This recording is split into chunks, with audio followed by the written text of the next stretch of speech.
आज की डेट में दोस्तों मैक्सिमम एक सवाल आता रहता है, जो शादीशुदा महिला होती है, मतलब एक पत्नी होती है, उसके कहीं बार ऐसे सवाल आते रहते हैं कि हस्बैंड वाइफ के बीच में डिस्प्यूट का मामला चलता रहता है और कहीं न कहीं उनकी लाइफ में कोई बॉयफ्रेंड आ जाता है, लेकिन वो बॉयफ्रेंड उसके साथ चीट कर देता है। तो ऐसी सिचुएशन में पत्नी क्या कर सकती? जी हाँ, आज के डेट पे ये काफ़ी सारे सवाल आते रहते हैं, खासकर मैसेज में भी आते रहते हैं, इंस्टाग्राम वगैरह भी पूछे जाते हैं, फेसबुक पेज पे पूछे जाते हैं। इस टाइप के सवाल बहुत मैक्सिमम आते हैं कि साहब हमारा पति और पत्नी का डिस्प्यूट मामला था, 2 साल 5 साल से हम दूर रह रहे थे, मेरी लाइफ में कोई आया था लेकिन वो भी मेरे साथ चीटिंग करके चला गया, मुझे शादी के वादे किया था, मेरे साथ जीवन व्यापन करने के वादे किया था, लेकिन वो मेरे साथ चीट करके निकल चुका। तो क्या मैं उस पर रेप का केस कर सकती हूँ या शादी का झांका दिया उसका केस कर सकती हूँ या नहीं कर सकती हूँ? पूरी प्रॉपरली इस वीडियो में डिटेल में जानकारी देने वाला हूँ।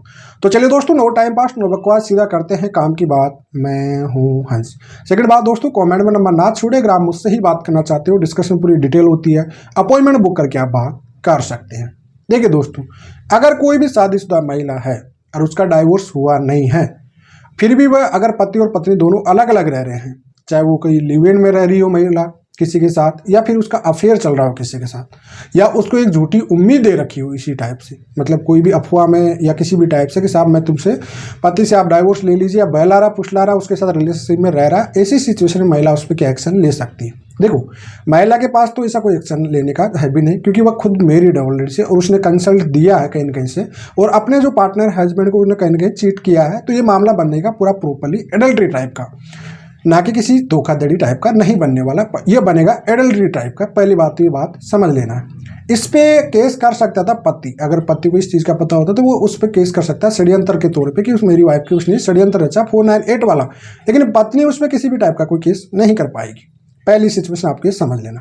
सेकंड, कई बार महिलाएं ये पूछती कि साहब मेरे तो शादी का भी वादा कर रहा था, मेरे साथ जीवन यापन शादी करने के लिए भी कर रहा था, डाइवोर्स दिला भी रहा था, ये सब। तो कहीं ना कहीं आपने, देखो आपकी कंसल्ट रही होगी उसके साथ, पहले तो आपने खुद ने चीट कर दिया अपने हस्बैंड के साथ, तो आप ऐसी सिचुएशन नहीं है। एडल्ट्री आज की डेट पर कोई क्राइम नहीं है, आपको ये चीज़ अच्छे से समझ लेना चाहिए। और आप लोग किसी भी टाइप से अपने खुद के रिश्ते हुए या खुद के पैरों पर आप खुद कुल्हाड़ी मारती हो, जो कि खास करके शादीशुदा महिला होती है।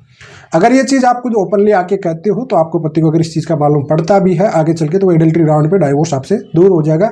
ना आपको कोई मेंटेनेंस मिलने वाला, ना कुछ मिलने वाला, आपको डेफिनेटली वो आराम से ईजी हो जाएगा। और दूसरी बात, जिसके साथ आप केस करना चाहते हो कि साहब ने इसने किया, तो वह आपको शादी कर ही नहीं सकता। कई बार महिला एक दो महिलाओं के ऐसे सवाल आए थे कि साहब शादी का बोला था हमारे साथ रिलेशनशिप के लिए बात। तो पहली बात तो आप खुद ही शादीशुदा हो, पहले से ऑलरेडी मैरिड हो आप लोग, तो आपसे शादी कैसे कर सकता है? और कोर्ट इस चीज़ को नहीं मानेगा। आप ये चाहते हो कि आप जो कहोगी वो कोर्ट से मान लेगा, ऐसी बात नहीं है, क्योंकि आपने तो पहले वाला जो रिलेशनशिप था जिससे आपका डाइवोर्स हुआ ही नहीं अभी तक, तो कैसे आप उससे शादी कर सकते हो? अलीगल होता है, खास करके हिंदू लोग होते हैं उनकी तो लाइफ में अलीगल मैटर होता है, क्योंकि बाई गेमिंग का केस आप पे लग जाएगा खुद के भी। तो ये चीज़ें नहीं मानी जाती है। अब आप उसमें इमोशनल में चाहे या बहकाव में या चाहे कुछ भी आई, ये खुद की जिम्मेदारी है। कोर्ट आपको इसको किसी भी प्रकार का, ना ही पुलिस आपको कोई भी प्रकार की कोई सपोर्ट नहीं कर पाएगी।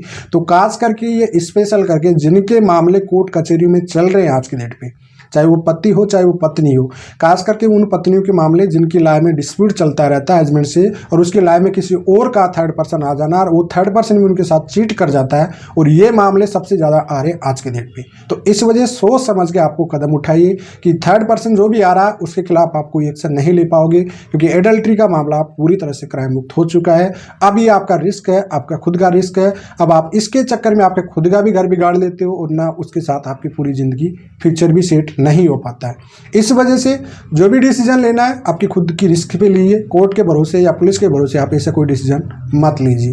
फिलहाल आज के इतना ही। जय हिंद, वंदे मातरम दोस्तों।